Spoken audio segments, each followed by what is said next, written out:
Ladies and gentlemen, Keishla Lagoa. Disgusted with humanity and the difficulty to try to make them see. A truth that destroys virgin youth and pollutes the mind with lies and pride, where greed overrides and envy transforms the nation into violence and crime. As gluttons, we push our self-destructive buttons where our sole function is to consume as much in order to function. Our moral is pure consumption. No morals no more, just dreams crushed from closed doors and lost souls enraged and scorned. Angry at a world controlled by money, where this green is the power of all means, the evaluation of human beings, where life is given a price and those that lack it are shunned and left to die. Hi, welcome to Entre, Nosotros on CCP TV, the educational channel of Community College of Philadelphia. I'm your host, Gilberto Gonzalez. Today our conversation will be about El Concilio, the oldest Latino organization in the state of Pennsylvania. But first, let's get to know the executive director, Joanna Otero. Welcome, Joanna. Thank you. Thank you for having me here today. First, I would like to learn a little bit about you, like where you were raised, born, sure. Where you grew up. Sure. Well, I'm a native of Philadelphia, actually, born and raised in Philadelphia. I actually grew up on Lawrence in Indiana, very block away from that famous book called Third in Indiana. Wow. That was, that's where I grew up. I was there all my life, and I still have family there now. I attended school, parochial archdiocesan school, San Buenaventura, St. Bonaventure's, which closed about 15 years ago. Where's that located? And that is actually located on 9th and Canberra. Okay. And that was my parish, the school from like kindergarten to 8th grade. And then I went on to Little Flower High School for girls, where, I attended high school. I have 2 children. I have a daughter and a son. My daughter is a college student, and my son is in 5th grade.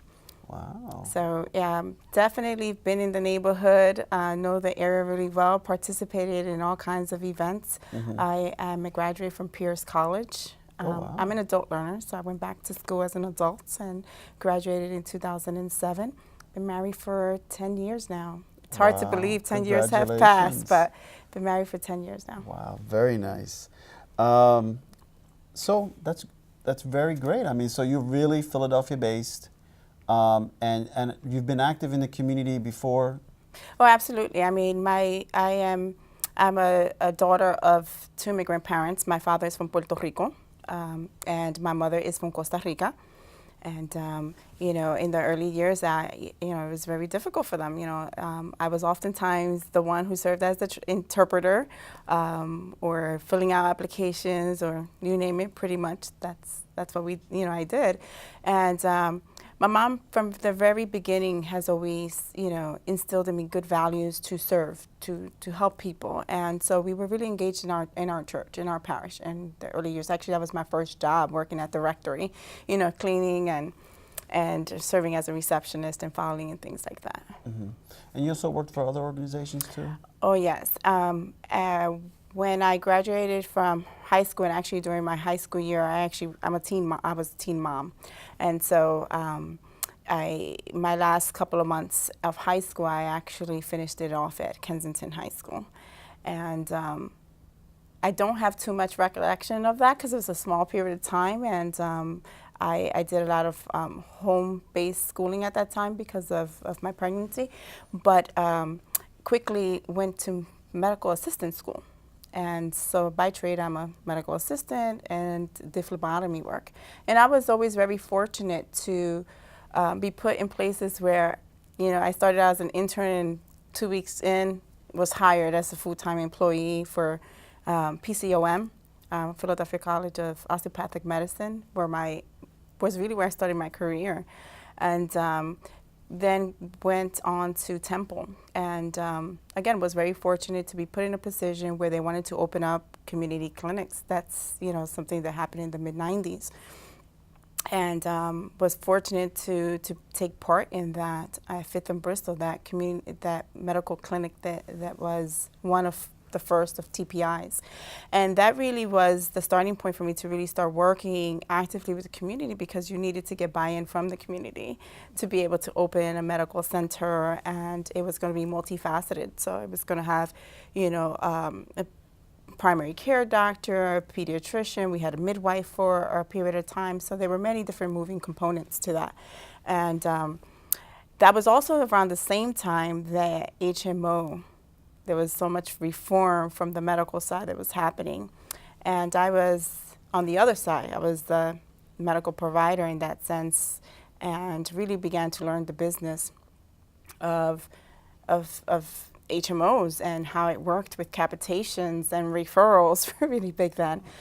And unfortunately, while I was doing really good from a standpoint of economics, I was really not satisfied with my work, in the sense of I was the bad person turning away patients with second referrals or, second opinions, because I was worried about my bottom line. I'm the office manager, and, So I realized then that this was not for me. And it's interesting how sometimes life just derails you in different directions, because I always saw myself as a nurse or something. And it just wasn't for me. I wanted to be on the other side advocating for the patient, saying, this is what you need to do. Okay. This is where you need to call. This is how you get pre-authorizations before we became like the common. And it was at Fifth and Bristol. So you're talking about the heart of the Latino community. So I was really turning away people. I was just not, it wasn't self-fulfilling. So at that time, it opened up an opportunity at Congreso Latinos Unidos, which is another nonprofit here in Philadelphia. And to be honest with you, I really didn't know what I was getting myself into, but I knew that I knew teen parents, and that I could relate to them. And it was about educating them about preventing future unplanned pregnancies. And so with that alone, I said, I can definitely do that. So I went to the interview not knowing exactly what a case manager did. Yeah. But the terminology was something I learned later. But I knew that the bulk of the work that was required I could do. And that was really the entry point for me in nonprofit. Wow. And that's great. I mean, because we do need, in our community, people need to know that there are people like you, people that have been advocating for many years, people that are from the community, that understand the community, because a lot of times people can't find those connections. Mm-hmm. So here you are. You're a role model. You're amazing. I just want to acknowledge that. Thank you. You've had an amazing career and an advocacy effort. So we're going to talk a little bit about the Concilio, which is the oldest Latino organization in the state of Pennsylvania. That's correct. So how and why did that happen? Like, what was the beginning of it? We actually just celebrated our 50th year last year, so we were incorporated in 1962. And to me, I think it's one of the most fascinating things over the last 3 years, just to kind of really transition myself into that place, trying to put yourself back into the, the late 50s and 60s, and just, imagine it's so different, because it's not what we know Philadelphia to be today. And at that time, it was only about 13,000, Latinos, predominantly Puerto Ricans, that were really coming in post-war years. And at that time, there was a lot of work with factories. So people were looking for the American dream, come, settle down, work, and be able to provide for their families. Unfortunately, as history tells it, there was a lot of discrimination, a lot of prejudices. What we know now as the Spring Garden section of the city was like the barrio back then. Mm-hmm. And a lot of Puerto Ricanos primarily, along with other Latinos, started settling in that area. And they were not well received. People saw different. People saw, the language was different, and didn't truly understand. And, sometimes human nature, when you don't understand something, you're either scared of it or you attack it. Mm-hmm. And so that's exactly what started happening. There was a lot of social needs that were not being met. And then there was a big riot that involved police brutality. Oh, wow. And in the 60s? In the 60s, and then that was in the early 60s. And that really began to get people's attention to say, wait a minute, we have a huge problem, that we need to correct. And Concilio in its early years really began as a social place, a social gathering place of a lot of merchants, that were settling in the Golden Block, but they were seeing injustices, a lot of what had to do with police brutality right in front of their bodegas, in front of their stores. So really the Puerto Rican community back in the 60s, there was a Spring Garden community, but then there was a emerging community on Fifth and Lehigh. On Fifth and Lehigh, right. So that corridor, especially around the merchants. So while there were not a lot of people necessarily residing there, they were establishing businesses there. And of course, people were going there to shop for the common goods that they would see in their isla, in their country. And so unfortunately, there were a lot of instances of police brutality. This one in particular incident that happened in 1962 really spearheaded other communities to help organize the Latino community to say, no, we need to incorporate and be a social service to provide services to all new immigrants. What was the incident? And that, again, was a big police brutality beating of a Puerto Riqueño. And it was like a false identity type of case. And so that's actually a case that was actually, published and an incident that really called to the attention of a lot of politicians at that time, because they knew that this is not something that's just going to be, swept under the rug. It caught many people's attention.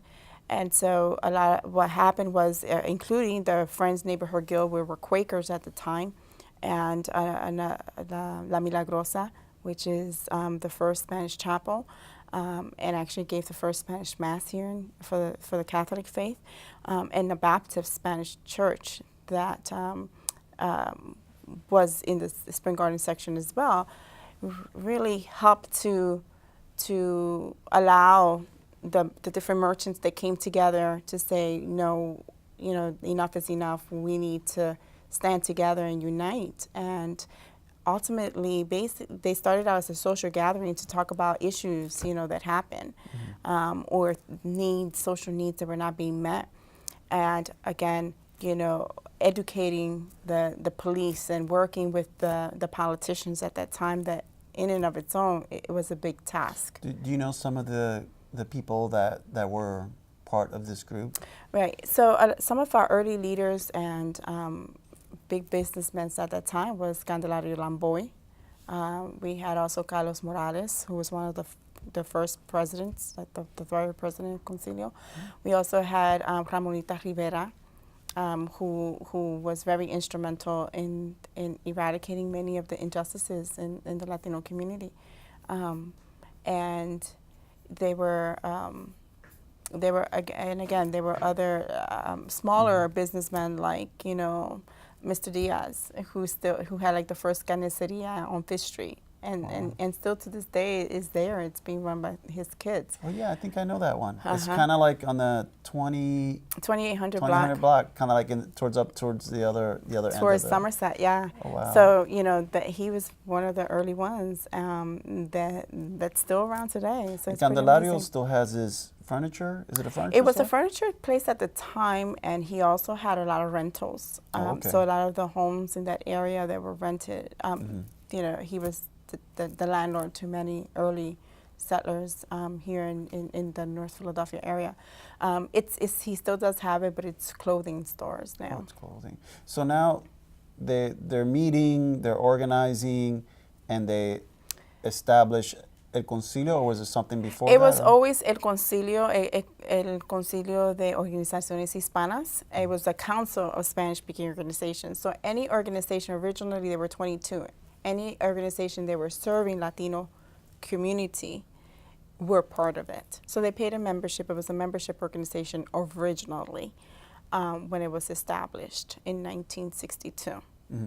And what were some of the, once it became an established organization or group, then what were some of the key efforts and key things that came out of that? That's a great question, because it really served like a welcoming center does today. You know, individuals that were new to the city didn't know exactly where to go, whether it was for their IDs, whether it was for, you know, their birth certificates. You know, they needed to go work, so or they needed rental. The first formal program that was established was a employment assistance program. So individuals can come to the center and basically do their resumes. And there was interpreter services, because remember, language was a big barrier. So they can do their resumes in the typewriter back then. Okay. So that was one of the first, you know, programs.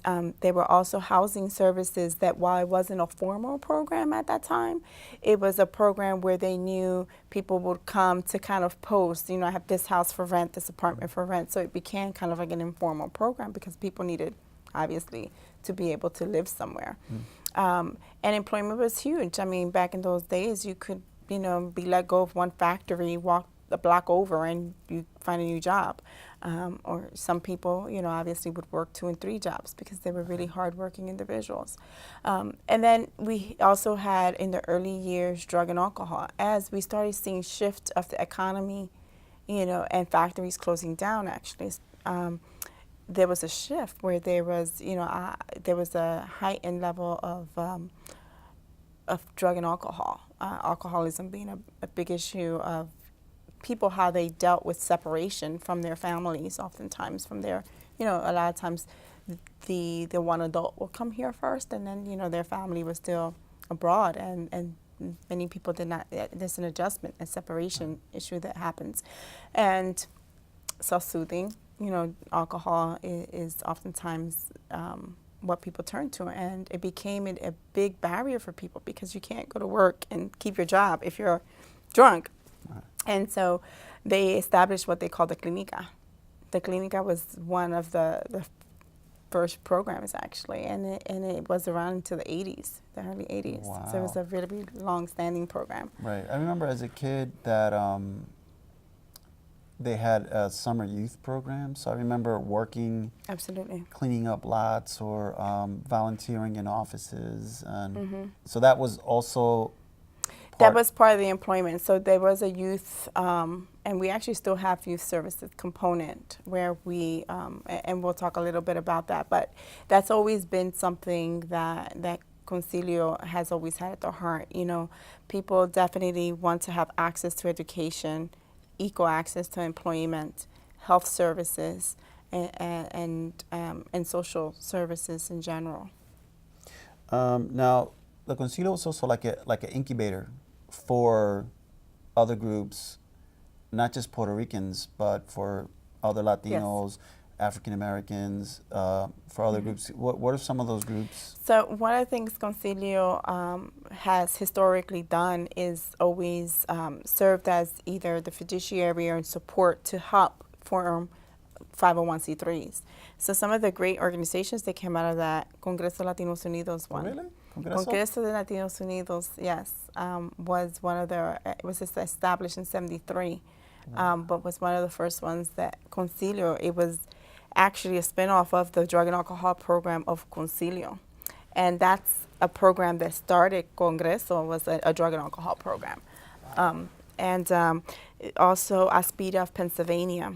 You know, Aspida is national, but they needed to incorporate in Philadelphia and begin their charter, and Concilio was instrumental in doing that as well. So it's always served as either a fiduciary or technical assistance type of agency up until, you know, and even recently we've had Acción Colombia that we served. Now they're on their own, they have their own space and everything, but they were for about 6 years housed at Concilio. And we served as their fiduciary agent as well. Casa Dominicana is another one in terms of most recent times. Wow, really? So even today, groups are still coming going to Concilio? Exactly. We actually most recently had a local group, Motivos Magazine. They lost their home with a lot of the school reform, and it's a very small, you know, for-profit organization that does a lot of work with the youth, and now they didn't have a house, so you know we're currently housing them. Really? You know, Wow, very until nice. you know they get back on their feet. But it's part of who Concilio is Wow, that's a in supporting beautiful, like, communities. woven fabric of support. The other thing is like when there's you know, natural disasters like you know what hit Haiti, or you know there's been the tsunami, and you know major relief efforts there that have been done in terms of fundraising. Oftentimes, Concilio is the first organization the community turns to and say, "Hey, can we use your space?" Because historically, we've always had this huge, amazing hall, banquet hall, that I think many people can relate to, whether it was a baptism, a wedding, a quinceañera, or some type of party has happened at Concilio. Rebecca, I've been married there twice. Oh, really?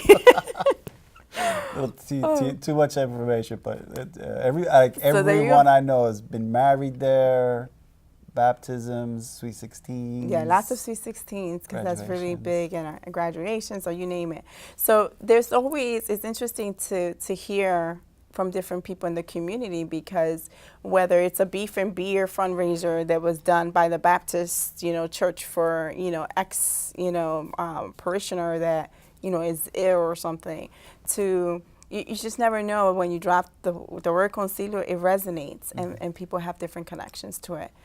But it's always been a point of contact, I think, for the community to have access to services. And if we don't provide it, we are also really big on partnership and collaboration.